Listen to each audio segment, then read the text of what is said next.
سیدنا ابو ہریرہ رضی اللہ تعالیٰ عنہ سے مروی ہے، وہ کہتے ہیں میں نے کہا اے اللہ کے رسول، جب میں آپ کو دیکھتا ہوں تو میرا نفس خوش ہو جاتا ہے اور میری آنکھ ٹھنڈی ہو جاتی ہے، بس آپ مجھے ہر چیز کے بارے میں بتائیں۔ آپ صلی اللہ علیہ وآلہ وسلم نے فرمایا ہر چیز کو پانی سے پیدا کیا گیا ہے۔ میں نے کہا اے اللہ کے رسول، آپ مجھے ایسے حکم کے بارے میں بتلائیں کہ اگر میں اس پر عمل کروں تو جنت میں داخل ہو جاؤں۔ آپ صلی اللہ علیہ وآلہ وسلم نے فرمایا سلام کو عام کر،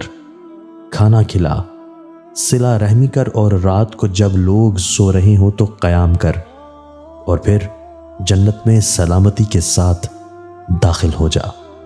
سیدنا ابو ہریرہ رضی اللہ تعالیٰ عنہ بیان کرتے ہیں کہ رسول اللہ صلی اللہ علیہ وآلہ وسلم نے فرمایا جب تم اللہ تعالیٰ سے سوال کرو تو جنت الفردوس کا سوال کیا کرو، کیونکہ وہ جنت کا اعلیٰ و افضل حصہ اور مقام ہے، اس کے اوپر رحمان کا عرش ہے، اسی سے جنت کی نہریں پھوٹتی ہیں۔ سیدنا ابو ہریرہ رضی اللہ تعالیٰ عنہ سے مروی ہے کہ رسول اللہ صلی اللہ علیہ وآلہ وسلم نے فرمایا ہوا کو برا بھلا نہ کہو، کیونکہ یہ رحمت کو بھی لاتی ہے اور عذاب کو بھی۔ تم اللہ تعالیٰ سے اس کی خیر کا سوال کیا کرو اور اس کے شر سے پناہ طلب کیا کرو۔ حضرت ابو امامہ رضی اللہ تعالیٰ عنہ سے مرفوع مروی ہے